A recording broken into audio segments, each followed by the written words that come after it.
پیارے آقا صلی اللہ تعالی علیہ وسلم کی ذات پر کہ جن کے امتی ہونے کا ہم نے شرف پایا ہے، حضور کی نگاہ فیض کے صدقے غوث رضا کا دامن ہاتھوں میں آیا ہے۔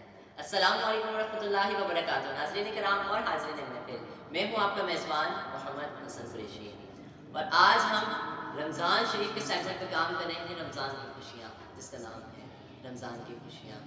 تو آج ہم انشاءاللہ عز و جل رمضان المبارک کے حوالے سے کچھ سوالات جو لوگوں کے ذہن میں آتے ہیں، کچھ باتیں ایسی ہیں جو لوگوں کو نہیں پتہ ہیں، تو انشاءاللہ اس کے اوپر گفتگو کریں گے۔ اس کے میرے ساتھ موجود ہیں میرے بہت ہی پیارے سے بھائی حافظ محمد غلام مصطفیٰ قادری صاحب۔ السلام علیکم ورحمۃ اللہ وبرکاتہ۔ السلام ورحمۃ اللہ وبرکاتہ۔ حضرت کیسے ہیں آپ؟ الحمدللہ، آپ سنائیں، آپ کی طبیعت؟ شکر ہے اللہ کا۔ تو انشاءاللہ عز و جل ہم اپنے سوال و جواب کا سلسلہ شروع کرتے ہیں۔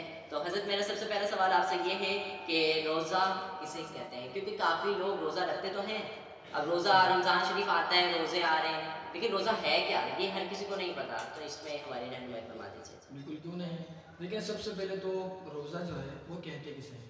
تو روزہ اس کا اگر آپ ڈکشنری میں یعنی اگر لغت میں اس کا معنی دیکھیں گے تو وہاں پر اس کا معنی ہوتا ہے رکنا، اور رکنا کس چیز سے رکنا ہے؟ تو یہ ایک شرعی حدود ہے، یعنی آپ نے صبح طلوع فجر سے لے کر آپ نے غروب آفتاب تک، یعنی مغربی جب سورج غروب ہوتا ہے تب تک آپ نے اس 3 چیزوں سے رکنا ہے۔ وہ 3 چیزیں کیا ہیں؟ وہ 3 چیزیں یہ ہوں گی، سب سے پہلے تو آپ نے کھانے سے رکنا ہے، پورے دن آپ نے کچھ کھانا پینا نہیں ہے، اور اسی کے ساتھ ساتھ آپ نے کچھ پینا بھی نہیں ہے، اور اپنے جماع سے بھی رکنا ہے۔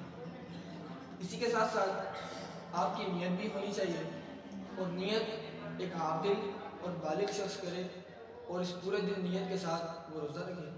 اس تمام دن کے اندر اس تمام اعمال کو کرنا یہ روزہ کہلاتا ہے۔ ماشاء اللہ، سبحان اللہ۔ تو جیسا کہ حافظ صاحب نے ہمیں بتایا کہ روزہ کسے کہتے ہیں، تو اس بارے میں ہماری رہنمائی ہو چکی ہے۔ میرا دوسرا سوال کی طرف بڑھتے ہیں۔ میرا دوسرا سوال آپ سے یہ ہے کہ رمضان شریف کو رمضان ہی کیوں کہتے ہیں؟ کچھ بھی کہہ سکتے تھے، لیکن رمضان ہی کیوں کہا جاتا ہے؟ ماشاء اللہ، بہت ہی اچھا سوال ہے کہ رمضان کو رمضان ہی کیوں کہا۔ تو تفسیر نعیمی جلد نمبر 2 کے اندر یہ بات امام احمد یار خان نعیمی علیہ رحمہ اپنی تفسیر نعیمی میں آپ ارشاد فرماتے ہیں، آپ فرماتے ہیں کہ رمضان شریف چونکہ رب کائنات کا مہینہ ہے، جس طرح جب اللہ تبارک و تعالیٰ کے گھر کو اس کا گھر اس لیے کہا جاتا ہے کیونکہ اس میں اللہ ہی کے رضا والے اعمال ہوتے ہیں، تو اسی طریقے سے رمضان شریف کو بھی اللہ تبارک و تعالیٰ کا مہینہ کہا جاتا ہے کیونکہ اس میں بھی اللہ کی رضا والے اعمال ہوتے ہیں۔ تو رمضان کو رمضان ہی کیوں کہا؟ اس کی ایک وجہ تو یہ بھی ہے، امام احمد یار خان نعیمی علیہ رحمہ فرماتے ہیں کہ ایک وجہ یہ ہے کہ اگر اس کی اصل رمضان کو مانا جائے، یعنی رمضان کا مطلب ہوتا ہے کہ موسم خریف یعنی کہ موسم خزاں کی پہلی بارش یا آخری بارش، تو چونکہ موسم خریف کی بارش وہ یہ کام کرتی ہے کہ پوری خزاں کے اندر جو بھی وہ پت جھڑ ہوتا ہے، جو بھی ایک بدصورتی سی چھا جاتی ہے، اس کو وہ بارش آ کر سب کچھ مٹا دیتی ہے، اور بالکل ایک طریقے سے بالکل جو ماہ ربیع ہے یعنی کہ ماہ بہار ہے، وہ جب آتا ہے تو ہر جگہ روشنائی ہو جاتی ہے، سرسبز و شاداب باغات میں ایک نئی تازگی آ جاتی ہے۔ چونکہ رمضان شریف کے اندر بھی پورے سال بندہ کام کاج میں مصروف رہتا ہے، اس پر گناہوں کا بوجھ، اس کی گندگی آ جاتی ہے، تو چونکہ وہ اس سے بچتا ہے، اور رمضان شریف میں ایک طرح سے بالکل وہ متحرک ہو کر نئے طریقے سے اعمال کرنا شروع کرتا ہے، تو اس طرح اس کی زندگی میں بھی ایک طرح سے بہار آ جاتی ہے۔ اور اگر اس کو رمضان سے مانا جائے تو رمضان کا مطلب گرمی ہوتا ہے یا تو جلانا ہوتا ہے۔ حدیث شریف میں آتا ہے کہ حضور صلی اللہ علیہ وسلم نے ارشاد فرمایا کہ رمضان شریف میں چونکہ بندہ اپنے آپ کو جگاتا ہے، گناہوں سے روکتا ہے، اور اس کی وجہ سے اس کے گناہ مٹا دیے جاتے ہیں، تو اس کی تپش کی وجہ سے جو گناہ مٹتے ہیں، اس لیے اس کو رمضان کہا جاتا ہے۔ حضرت میرا تیسرا سوال آپ سے یہ ہے کہ رمضان شریف میں حضور صلی اللہ تعالیٰ علیہ وآلہ وسلم کیا عمل کرتے تھے؟ اس میں تھوڑی سی رہنمائی فرما دیں۔ بالکل، رمضان شریف چونکہ بڑی عظمتوں والا مہینہ ہے، تو حضور علیہ الصلوۃ والسلام اپنے صحابہ کرام کے ساتھ رمضان شریف سے جو قبل مہینہ آتا ہے شعبان المعظم کا، تب ہی سے تیاریاں شروع کر دیا کرتے تھے، اور آپ ایک طرح سے رمضان شریف کی تیاری کے لیے آپ رمضان شریف کے روزوں کی کثرت شعبان المعظم ہی میں نفلی روزوں کی صورت میں آپ پہلے ہی تیاری شروع کر دیا کرتے ہیں، اور آپ شعبان المعظم کے مہینے میں بھی بڑی ہی کثرت سے روزہ رکھا کرتے تھے۔ رسول اللہ اللہ صلی اللہ علیہ وسلم نے ارشاد فرمایا کہ جو رمضان المبارک میں رب تعالیٰ کو راضی کرتا ہے تو اللہ تبارک و تعالیٰ کی رضا تو اس سے حاصل ہوتی ہی ہے، اس کا نتیجہ یہ ہوتا ہے کہ بندے کے تمام اعمال کو معاف کر دیا جاتا ہے، اسی کے ساتھ ساتھ رب کی رضا جو کہ ہر مسلمان کی خواہش ہوتی ہے اس سے وہ بھی حاصل ہو جاتی ہے، اور گناہوں سے بچنے کے بھی اس کو بہت سارے فوائد حاصل ہوتے ہیں۔ اور حضور علیہ الصلوۃ والسلام رمضان المبارک میں قرآن مجید فرقان حمید کی بڑی کثرت سے تلاوت کیا کرتے تھے، اسی کے ساتھ ساتھ آپ صحابہ کرام کو مختلف خطبات دیا کرتے تھے اور انہیں نیکی کی طرف راغب کرنے کے لیے آپ مختلف صورتوں میں انہیں نیکی کی ترغیب دیا کرتے تھے کہ آپ رمضان شریف میں زکوٰۃ نکالیں، گناہوں سے بچیں، آپ تہجد کا بھی اہتمام کریں۔ پانچوں نمازیں تو پڑھتے ہی ہیں پورے سال، لیکن بالخصوص اس مہینے کی برکتیں لوٹنے کے لیے آپ جو ہے وہ زیادہ سے زیادہ اعمال کریں۔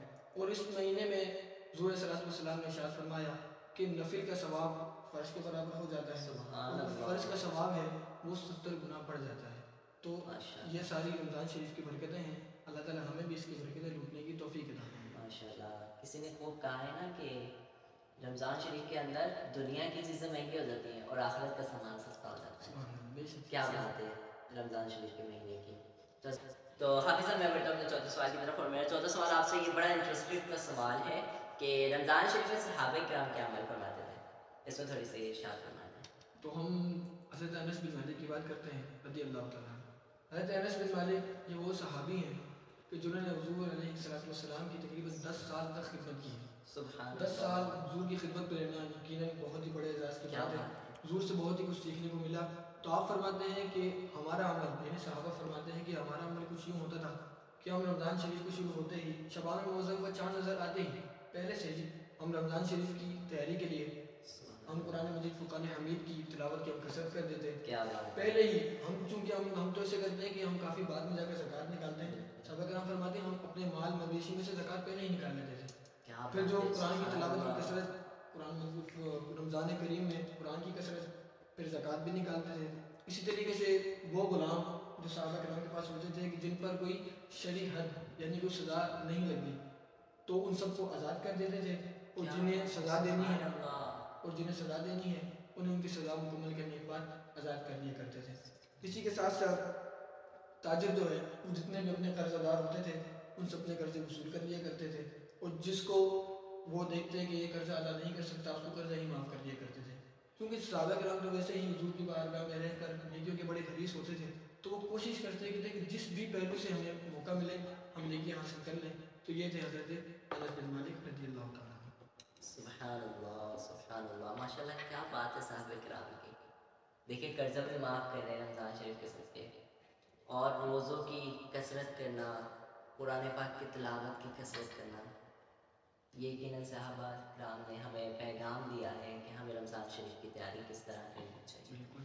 تو حافظ صاحب میں اپنا پانچواں اور آخری سوال کی طرف بڑھتا ہوں۔ میرا پانچواں اور آخری سوال آپ سے یہ ہے کہ رمضان شریف میں گناہ کا وبال اور اس سے بچنے کے فوائد بھی ہوں گے یقیناً، تو اس میں ہمارا رہنمائی فرما دیں۔ دیکھیں رمضان شریف میں جس طرح ہم نے بتایا کہ اگر بندہ نماز پڑھتا ہے تو اس کا ثواب 70 گنا بڑھ جاتا ہے، اسی طرح کوئی روزہ رکھتا ہے، نیکی کرتا ہے تو اس کا ثواب دگنا بلکہ دگنے سے بھی زیادہ دیا جاتا ہے۔ تو یقیناً اگر کوئی اس مہینے میں گناہ کرتا ہے، اس مہینے کی عظمتوں کا، برکتوں کا خیال نہیں رکھتا تو یقیناً اس کا وبال بھی بہت بڑا ہے۔ معجم الاوسط یہ حدیث کی بہت معتبر کتاب ہے، اس کی جلد نمبر 2 میں یہ حدیث پاک مذکور ہے کہ رسول اللہ صلی اللہ علیہ وسلم نے ارشاد فرمایا، آپ فرماتے ہیں کہ جب رمضان المبارک کا مہینہ ہے تو اس میں نیکیوں کی کثرت کرو اور گناہوں سے بچتے رہو۔ اور حضور نے اسی لیے فرمایا ہے کہ اگر بندہ گناہوں سے نہیں بچتا تو یقیناً اس گناہ کے وبال تلے اس رمضان المبارک کی عظیم برکتوں سے محروم ہو جائے گا۔